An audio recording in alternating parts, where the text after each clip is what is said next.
ఎన్టీఆర్ హీరోగా కొరటాల శివ దర్శకత్వంలో వస్తున్న సినిమా దేవర సెప్టెంబర్ 27న ఈ సినిమా ప్రపంచవ్యాప్తంగా రిలీజ్ కానుంది. RRR తర్వాత ఎన్టీఆర్ నుంచి వస్తున్న సినిమా కావడంతో ఈ సినిమా కోసం అందరూ ఎంతగానో వెయిట్ చేస్తున్నారు. ఈ సినిమా ఖచ్చితంగా ఎన్టీఆర్ కెరీర్లోనే బిగ్గెస్ట్ బ్లాక్ బస్టర్ అవుతుందని ఫ్యాన్స్తో పాటు ఎన్టీఆర్ కూడా భావిస్తున్నాడు.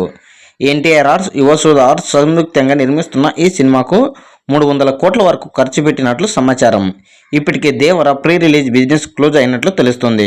నాన్ థియేట్రికల్ రైట్స్ను నెట్ఫ్లిక్స్కు 155 కోట్ల భారీ మొత్తాన్ని కొనుగోలు చేసినట్లు తెలుస్తుంది. ఎన్టీఆర్ కెరీర్లోనే ఇది హైయెస్ట్ ఓటీటీ డీల్.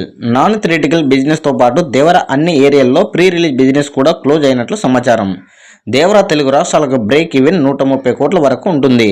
అన్ని భాషలు కలుపుకొని ప్రపంచవ్యాప్తంగా దేవర 200 కోట్ల బ్రేక్ ఈవెన్ టార్గెట్తో ప్రేక్షకుల ముందుకు రానుంది. ఏ విధంగా చూసుకున్న దేవర సినిమా ఇది కేకు వాకేనని ఫ్యాన్స్ అంటున్నారు.